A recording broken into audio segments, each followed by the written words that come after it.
রব্বুল আলামিন আপনার সেই স্বর্ণ এবং রূপাগুলোকে, নগদ অর্থগুলোকে আল্লাহ তাআলা কিয়ামতের ময়দানে আগুনের ভিতরে পুরাইতে পুরাইতে একটা সুন্দর একটা আংটায় পরিণত করবেন। এইগুলাকে পুরাইতে পুরাইতে আগুনের আংরায় পরিণত করবেন। সেই আগুনের আংরাগুলো দিয়ে কিয়ামতের ময়দানে তিনটা জায়গায় আল্লাহ তাআলা আপনাকে ছেক দিবেন। একটা জায়গা হলো কপালে, আপনাকে সেই আংটা দিয়া ছেক দেওয়া হবে। দ্বিতীয় নাম্বার, এই কোমরের ভিতরে আপনাকে সেই আগুনের, আপনার সম্পদ আগুন হয়েছে, সেই আগুনের সম্পদ দিয়ে আপনার কোমরের ভিতরে ছেক দেওয়া হবে। তিন নাম্বার, আপনার পিঠের ভিতরে ছেক দেওয়া হবে। কেন এই তিনটা জায়গায় ছেক দেওয়া হবে? মুফাসসিররা বলেছেন, মানুষের কাছে যখন যাকাত আনার জন্য গরিবেরা যায়, যাকাতের হকদারেরা যায়, মানুষ তিনটা কাজ করে, এজন্য আল্লাহ তাআলাও তিনটা জায়গায় ছেক দিয়া শাস্তি প্রদান করবেন। তিনটা কাজ কি? যখন গরিব মানুষ একজন যাকাত দেনেওয়ালা ব্যক্তির কাছে যাকাত আনার জন্য যায়, যখন সে লোকটাকে দেখে যে যাকাত নেওয়ার জন্য আসছে, তখন সে যাকাত না দেওয়ার ভয়ে সে কপালটাকে কুঁচ করে ফেলে, কপালে বাস ফেলে দেয়, তার প্রতি অনীহা প্রকাশ করে কপালে একটা বাস পড়ে যায়। এই যে কপালে বাস পালাইছেন, কিয়ামতের ময়দানে আপনার সম্পদ দিয়া আগুন বানায়া আল্লাহ তাআলা এই আগুনের আংরা দিয়ে আপনার কপালে সেকা প্রদান করবেন। দুই নাম্বার, কোমরে কেন দিবেন?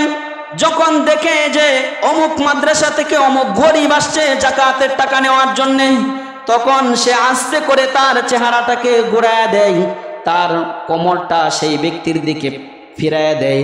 আল্লাহ তাআলা বলেন, আমার গরিব মানুষগুলা তোর কাছে যাকাতের জন্য গিয়েছিল, তুই যে তোর চেহারাটা ঘুরায় দিলে, কোমরটা তার দিকে দিয়ে দিলে, এজন্য তোর কোমরে সেই দিন তোর সম্পদের শাস্তি প্রদান করা হবে। তিন নাম্বার, পিঠে কেন আঘাত করবেন? পিঠে কেন শাস্তি দিবেন? মুফাসসিররা বলেছেন, যখন দেখে একজন গরিব অসহায় মানুষ আসছে যাকাত নেওয়ার জন্যে, তখন তাকে অবজ্ঞা করে সে তার চেহারাটাকে পুরাই ঘুরায় দেয়, ঘুরায় দিয়া তার পিঠটাকে তার দিকে ফিরায় দেয়। আল্লাহ তাআলা বলেন, বান্দা, এই যে আমার একটা গুরুত্বপূর্ণ বিধানকে তুই লাঞ্ছনা করলে, অপদস্থ করলে, অস্বীকৃতি জানাতে চেষ্টা করলে, এজন্য তোর পিঠের ভিতরে কিয়ামতের ময়দানে তোর সম্পদ আগুন বানায়া তোর পিঠের ভিতরে সেক প্রদান করব। আল্লাহ তাআলার কোরআন বলছে, যাকাত প্রদান না করলে কিয়ামতের ময়দানে আপনার সম্পদগুলোকে একটা সাপ রূপান্তরিত হবে, যেই সাপটা আপনার গলায় পেঁচায়া পেঁচায়া সব সময় আপনাকে দংশন করতে থাকবে আর বলতে থাকবে, ও মালওয়ালা, ও আল্লাহর বান্দা, আমি কিন্তু তোমার ওই সমস্ত সম্পদ যেগুলোর উপর যাকাত আসছিল, কিন্তু তুমি সম্পদের মায়ায় পড়ে যাকাত প্রদান করো নাই। সুতরাং যাকাতের মতো গুরুত্বপূর্ণ বিধান নিয়ে অবহেলা করার কোনো সুযোগ নাই। গরিব মিসকিন এতিমদের হকগুলো অবশ্যই তাদেরকে বুঝিয়ে দিতে হবে, না হয় কিন্তু আল্লাহ তাআলার আদালতে একদিন সাক্ষী হিসাবে প্রশ্নের সম্মুখীন হয়ে দাঁড়াতে হবে। এজন্য যাকাতের শাস্তিগুলো জেনে, যাকাতের মাসআলাগুলো সঠিকভাবে জেনে, যাদের উপর যাকাতের বিধান আসে যাকাত আদায় করব তো ইনশাআল্লাহ। আজকের আমার এই সংক্ষিপ্ত সময়ে তিনটা পয়েন্টের উপর কথা বলবো। প্রথম যে কথাটা বলতে চাই সেটা হলো, গত জুমায় যাকাত প্রসঙ্গে আলোচনা করেছিলাম। গত জুমায় যাকাত প্রসঙ্গে আলোচনা করেছিলাম। মোটামুটি আলোচনার দ্বারা আপনাদেরকে বোঝানোর চেষ্টা করেছিলাম যে যাকাত দেওয়ার ব্যাপারে কার্পণ্য করে কোনো লাভ নাই, কার্পণ্য করে কোনো লাভ নাই, কারণ সম্পদের মালিককে আল্লাহ। সুতরাং যাকাত ইসলামের মৌলিক বিধানসমূহের ভিতর থেকে গুরুত্বপূর্ণ একটা বিধান যাকাত। যেমন ইসলামের একটা বিধান, একটা আমল করার পরে যদি সে আরেকটা আমল না করে এই একটা আমলের উপর নির্ভর করে বসে থাকে, তাহলে সে ভালো বুদ্ধিমানের পরিচয় দেয় নাই। কারণ একটা আমল আরেকটা আমল না করার ব্যাপারে কখনোই উৎসাহিত করে না, একটা আমল আরেকটা আমল করার ব্যাপারে উৎসাহিত করে। মনে করেন একজন মানুষ খুব বড় দানবীর, লাখ লাখ টাকা দান করে, এর দ্বারা সে যদি জাকাত আদায় না করে তাহলে সেই বান্দাটাকে আল্লাহর প্রিয় মানুষ। এই লাখ লাখ টাকা দান করার কারণে কি তার মধ্য থেকে জাকাতের বিধান রহিত হয়ে যাবে? রহিত হবে? হবে না। একজন মানুষ নামাজি কিন্তু সে জাকাত দেয় না, নামাজের মাধ্যমে কি তার জাকাতের ঘাটতি পূরণ হবে? হ্যাঁ, অবশ্যই ঘাটতি পূরণ হবে না। বরংস যে ব্যক্তি নামাজ আদায় করে অথচ সে ইসলামের স্তম্ভসমূহের ভিতর থেকে একটা স্তম্ভ হলো জাকাত, মৌলিক ফরজগুলোর ভিতর থেকে একটা ফরজ হলো জাকাত, যে ব্যক্তি নামাজ আদায় করে কিন্তু জাকাতের ব্যাপারে অলসতা করে, জাকাত আদায় করতে চায় না, জাকাত আদায় করে না, ওই ব্যক্তির নামাজ কবুল হওয়ার ব্যাপারে সন্দেহ আছে। নামাজ কবুল হওয়ার ব্যাপারে সন্দেহ আছে। কেন? একটু গভীরভাবে চিন্তা করেন। জাকাত দেওয়ার মূল কারণটা কি? মালকে পবিত্র করা। কি করা? মালকে পবিত্র করা। 1 লাখ টাকার জাকাত এসেছে 2500 টাকা। 2500 টাকা গরিবের হকটা 1 লাখ টাকা থেকে বের না করার কারণে পুরা 1 লাখ টাকায় হারাম হয়ে গেছে। 1 লাখ টাকায় হারাম হয়ে গেছে। এই হারাম খাবার বক্ষণ করে, হারাম টাকা দিয়ে দামি পোশাক পরে আল্লাহর কুদরতি কদমে সেজদা দিলে সেই সেজদাটা আল্লাহর কাছে গ্রহণযোগ্য হয় না। সেই সেজদাটা আল্লাহর কাছে কি হয় না? গ্রহণযোগ্য হয় না। এই জন্য যে ব্যক্তি নামাজ আদায় করবে স্বাভাবিকভাবেই সে ইসলামের মৌলিক বিধান জাকাত আদায় করবে, জাকাত আদায় করবে। কারণ কিয়ামতের ময়দানে মানুষগুলো যখন বিচার দিবসের পরে ফয়সালা হয়ে জাহান্নামী হয়ে যাবে, তখন সূরা মুদ্দাসসিরের ভিতরে আল্লাহ তাআলা বলেছেন, ইয়াতাসাআলুন আনিল মুজরিমিন। যখন মুজরিম যারা জাহান্নামী তাদের সম্পর্কে যখন জান্নাতীরা জিজ্ঞাসা করবে যে তোমরা কেন জাহান্নামে এসেছো, কোন কারণে জাহান্নামে আসছো, কিসে তোমাদেরকে জাহান্নামে নিয়ে এসেছে, মা সালাকাকুম ফি সাকর, কোন জিনিস তোমাদেরকে জাহান্নামে নিক্ষেপ করেছে, তখন সর্বপ্রথম তারা জাহান্নামীরা যেই কথাটা বলবে সেটা বলবে, ক্বালু লাম নাকু মিনাল মুসাল্লিন, যে আমরা দুনিয়াতে নামাজি ছিলাম না। কি ছিলাম না? দুনিয়াতে নামাজি ছিলাম না, মুসল্লি ছিলাম না, এই জন্য আমাদেরকে নামাজি না থাকার কারণে আজকে আমরা জাহান্নামে এসেছি। নামাজি না থাকার কারণে আমরা আজকে জাহান্নামে এসেছি। দ্বিতীয় নাম্বার যে কথাটা বলবে, ওয়ালাম নাকু নুতইমুল মিসকিন, আমরা মিসকিনদেরকে খাবার খাওয়াইতাম না, মিসকিনদেরকে খাবার খাওয়াইতাম না, মিসকিনদেরকে আমরা খাবার খাওয়ানোর ব্যাপারে উৎসাহ প্রদান করতাম না। ঠিক এখান থেকে স্পষ্টভাবে বোঝা যায় সূরা তাওবার 60 নম্বর আয়াতে যে আল্লাহ তাআলা বলেছেন 8 শ্রেণীর মানুষকে জাকাত দেওয়ার জন্য, 8 শ্রেণীর মানুষের মধ্য থেকে 1 নাম্বার হলো ইন্নামাস সাদাকাতু লিল ফুকারা ওয়াল মাসাকিন, ফকির এবং মিসকিনদেরকে জাকাত দেওয়ার জন্য বলেছেন। ফকির কাকে বলে? ফকির বলা হয় নেশাব পরিমাণ সম্পদ যার নাই, নেশাব পরিমাণ সম্পদের মালিক যিনি নন, কিন্তু তার ঘরে জরুরত পরিমাণ সম্পদ আছে, জরুরত পরিমাণ আসবাব আছে, যেগুলো দিয়ে সে প্রতিনিয়ত খাবার গ্রহণ করে পরিবার নিয়ে চলে, কিন্তু তার নেশাব পরিমাণ মাল নাই, অর্থাৎ 60 থেকে 50 হাজার টাকা তার কাছে অ্যামাউন্ট ক্যাশ নাই, এই ব্যক্তিকে গরিব বলা হয়, এই ব্যক্তিকে গরিব বলা হয়। মিসকিন বলা হয় ওই ব্যক্তিকে, অর্থাৎ আরো সহজে বুঝেন, গরিব বলা হয় যে ব্যক্তি দিন আনে দিন খায়, দিন আনে দিন খায়, ঘরের ভিতরে কোনো সঞ্চয় জমা নেই, দিন কাজ করে দিন রোজে দিন আনে দিন খায়, তাকে গরিব বলা হয়। আর মিসকিন বলা হয় যে সকালে খাবার খায়, দুপুরে খাবার খাওয়ার মতো সঞ্চয় তার ঘরে থাকে না, তাকে মিসকিন বলা হয়, তাকে মিসকিন বলা হয়। আর এই মিসকিনদেরকে জাকাত দেওয়ার জন্য আল্লাহ তাআলা কোরআনে কারিমে বলেছেন, মিসকিন ফকিরদেরকে জাকাত দেওয়ার জন্যে।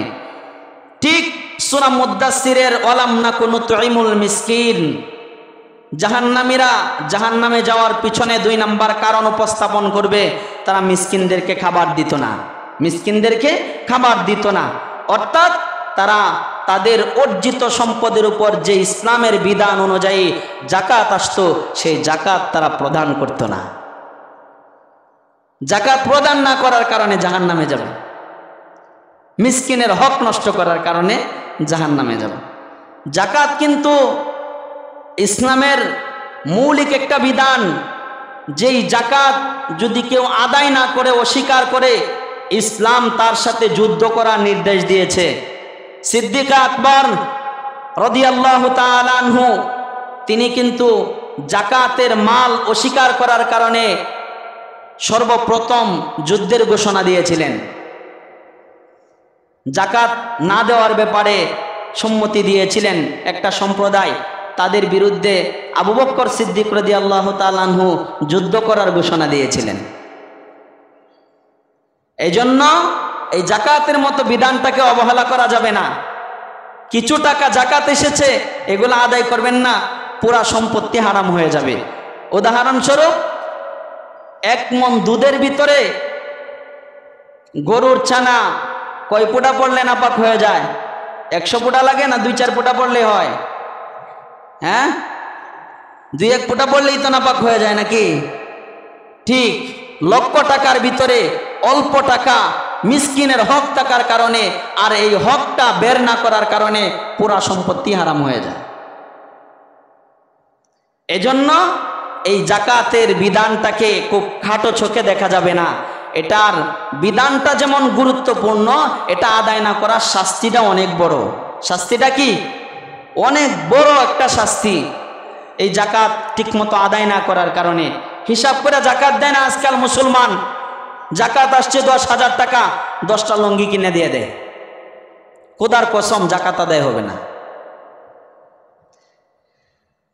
2 নাম্বার বলেছেন আল্লাহ তাআলা যে 1 নাম্বার হলো গরিব এবং মিসকিনদেরকে জাকাত দেওয়ার জন্য আল্লাহ তাআলা সূরা তওবার 60 নাম্বার আয়াতে 8 শ্রেণীর মানুষকে জাকাত দেওয়ার কথা বলেছেন। এই 8 শ্রেণীর মানুষ ব্যতীত অন্য কাউকে জাকাত দেওয়া যাবে না। এর ভিতর থেকে এই যে বলেছি গরিব আর মিসকিন, গরিব আর মিসকিন, এখন শব্দটা এসেছে ফকির, কিন্তু আজকাল বর্তমান আমাদের সমাজে তো ফকির এই শব্দটা একটা বিজনেসে পরিণত হয়েছে। ফকির এই শব্দটা একটা বিজনেসে পরিণত হয়েছে। ফকির সে তার চিন্তাধারা তাকে 500 পরিবারের কাছে যাবে, 500 পরিবার থেকে যদি তাকে 300 পরিবার 100 করে টাকা দেয়, কত টাকা হয়? হ্যাঁ, 30,000 টাকা হয় না? 30,000 টাকা হয়। আরো কম ধরেন, 50 টাকা করে ধরেন, 15,000 টাকা হয়। এরকম ভাবে প্রতিদিন 30 দিন যদি সে এভাবে রাউন্ড করে, তার মাসে বেতন আসে কত? হ্যাঁ, একটা সময় তো সে আর গরিব থাকে না, একটা সময় সে আর কি থাকে না? গরিব থাকে না।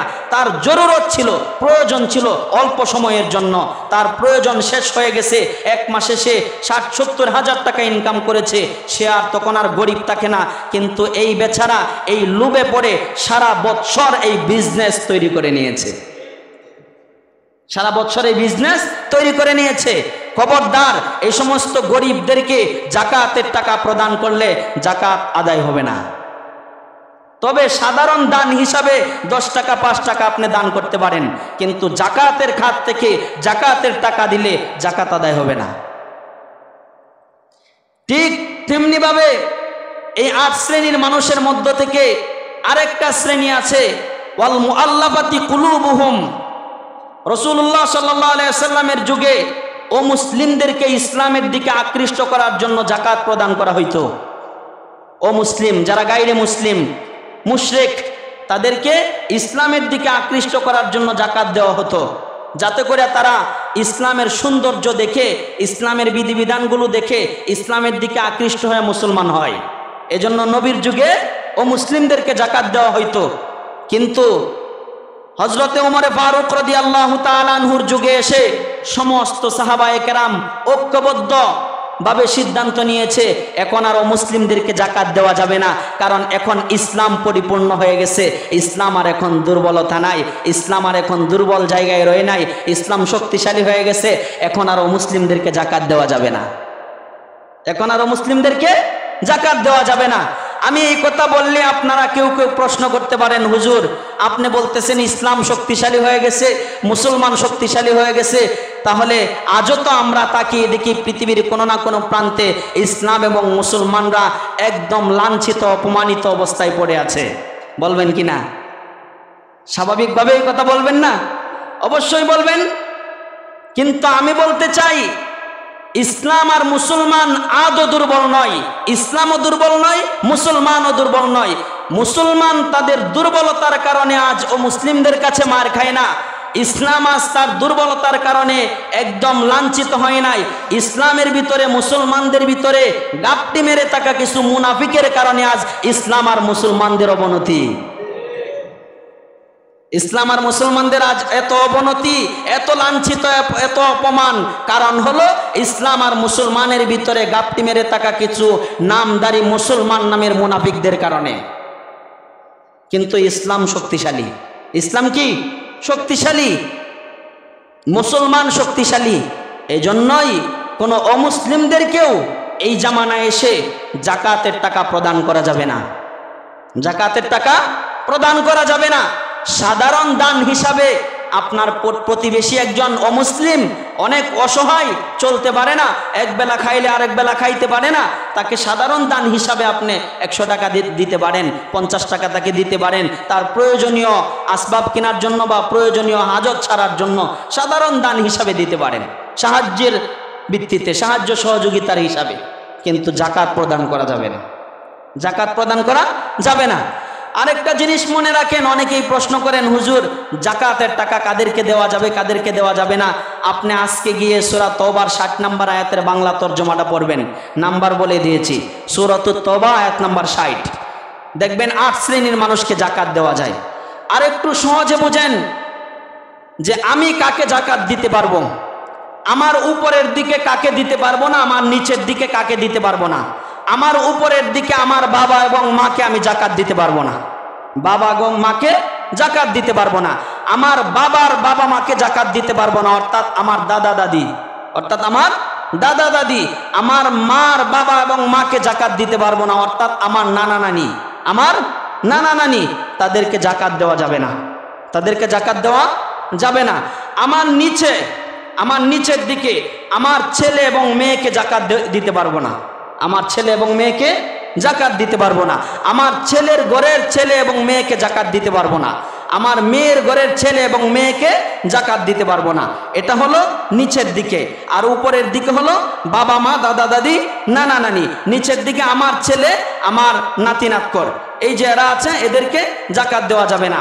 ডানে বামে ভাই বোন, খালা ফুফু মামা, সকলকে তারা যদি জাকাত খাওয়ার মতো উপযুক্ত হয় তাদেরকে জাকাত দেওয়া যাবে, তাদেরকে জাকাত দেওয়া যাবে। তবে জাকাত দিবেন অবশ্যই আপনার নিয়ত থাকতে হবে যে আমি জাকাত দিতেছি। যেমন আজকে জুমার নামাজ আদায় করতে এসেছেন, কারো ভিতরে যদি জুমার নামাজের নিয়ত না থাকে, বলেন তো নামাজ হবে? হ্যাঁ, অবশ্যই আপনার নিয়ত থাকতে হবে যে আমি জুমা পড়তে এসেছি। আপনি জাকাত দিবেন, অবশ্যই আপনার দিলে নিয়ত থাকতে হবে আমি জাকাতের টাকা প্রদান করছি, ঠিক আছে? কারণ প্রত্যেকটা আমল নিয়তের উপর নির্ভরশীল। আবার আপনার ভাই বোন এরা যদি একটু অসহায় হয়, গরিব হয়, স্বাভাবিকভাবেই চলতে কষ্ট হয়, এদেরকে আপনি জাকাত দেওয়ার ক্ষেত্রে একটা সিস্টেম অবলম্বন করতে পারেন। সরাসরি যদি আপনার ভাইকে আপনি জাকাত দেন, যে ভাই তোমাকে 5000 টাকা জাকাতের টাকা দিলাম, তাকে একটু ছোট করা হয় না? হ্যাঁ, ছোট করা হয় না? এজন্য আপনি মনে মনে নিয়ত করবেন যে আমি জাকাতের টাকাই দিচ্ছি, কিন্তু এটা ওনার কাছে গিয়ে বলার দরকার নাই যে ভাই তোমাকে জাকাতের টাকা দিচ্ছি, ভাই তোমাকে জাকাতের টাকা দিচ্ছি। নিয়ত করে আপনি আপনার এক ভাই চলতে পারে না, আপনার বোন চলতে অনেক কষ্ট হয়, জাকাতের টাকা থেকে তাদেরকে প্রদান করতে পারেন, যারা জাকাত খাওয়ার মতো উপযুক্ত, জাকাত খাওয়ার ক্যাটাগরিতে পড়ে। এর ভিতরে আরেকটা আছে 8 শ্রেণীর মানুষ থেকে যারা ঋণগ্রস্ত, তাদেরকে জাকাত দেওয়া যায়। এই বিষয়টা বলে আমি এই বিষয়টা শেষ করব। যারা ঋণগ্রস্ত তাদেরকে জাকাত দেওয়া যায়। এখন এই ঋণগ্রস্তর ব্যাপারে অনেক বড় একটা কথা আছে। বর্তমান সময়ে ঋণ নাই এরকম মানুষ নাই, ঋণ নাই এরকম মানুষ নাই। একজন 5 কোটি টাকার মালিক, সে 5 কোটি 1 লক্ষ লোন উঠায় রাখছে সরকারের ট্যাক্স ফাঁকি দেওয়ার জন্যে, সরকারের ট্যাক্স ফাঁকি দেওয়ার জন্য লোন উঠায় রাখছে যাতে সরকারকে ট্যাক্স দিতে না হয়। এজন্য সে লোন উঠায় আরো এই যত টাকা সে ঋণ আছে, যত টাকার মালিক সে, এর চেয়ে বেশি টাকা লোন উঠায় রাখছে ট্যাক্স ফাঁকি দেওয়ার জন্য। ঠিক এতটুকু মনে রাখেন, আপনি সরকারের ট্যাক্স ফাঁকি দেওয়ার জন্য লোন উঠায় রাখছেন, আর এই যে ঋণের অজুহাত দিয়া জাকাত প্রদান করবেন না, মনে রাখবেন আপনি আল্লাহর বিধানকেও ফাঁকি দিচ্ছেন, আল্লাহর বিধানকেও ফাঁকি দিচ্ছেন। সুতরাং এই সমস্ত ঋণগ্রস্তের ক্যাটাগরির লোকদের কেউ জাকাত প্রদান করা যাবে না, জাকাত প্রদান করা যাবে না। সঠিকভাবে সুনিশ্চিতভাবে যে ফকির এবং মিসকিন অর্থাৎ যে জাকাতের হকদার সুনিশ্চিতভাবে জানা যাবে তাকেই জাকাত প্রদান করতে হবে, তাকেই জাকাত প্রদান করতে হবে। যদি জাকাত না দেন, এক কথাই শেষ করে দিচ্ছি, শাস্তিটা কি মনোযোগ দিয়ে শোনেন। আল্লাহর কোরআন বলছেন, ওয়াল্লাযীনা ইয়াকনিজুনা আয-যাহাবা ওয়াল ফিদ্দাতা ওয়া লা ইউনফিকুনাহা ফী সাবিলিল্লাহ ফাবাশশিরহুম বিআযাবিন আলীম। আল্লাহ তাআলার কোরআন বলছেন, ওয়াল্লাযীনা ইয়াকনিজুনা আয-যাহাবা ওয়াল ফিদ্দাতা ওয়া লা ইউনফিকুনাহা ফী সাবিলিল্লাহ। ও মানুষ সম্প্রদায়, আমার মানব সম্প্রদায়, তোমরা যারা জাকাত প্রদান করার বয়ে তোমরা যারা স্বর্ণ এবং রূপাগুলোকে, নগদ অর্থগুলোকে পুঞ্জীভূত করে রেখেছ, সঞ্চয় করে ঘরের ভিতরে রেখে দিয়েছ, এগুলোর জাকাত প্রদান করো নাই, তোমরা মনে রাখো আল্লাহ তাআলা বলতেছে তোমাদেরকে শাস্তির সুসংবাদ নেওয়ার জন্যে। খুব জ্ঞানী মানুষ হইলে খুব সহজেই বুঝবেন, কখনো শাস্তির সুসংবাদ হয় না, শাস্তির দুঃসংবাদ হয়, শাস্তির কখনো সুসংবাদ হয় না।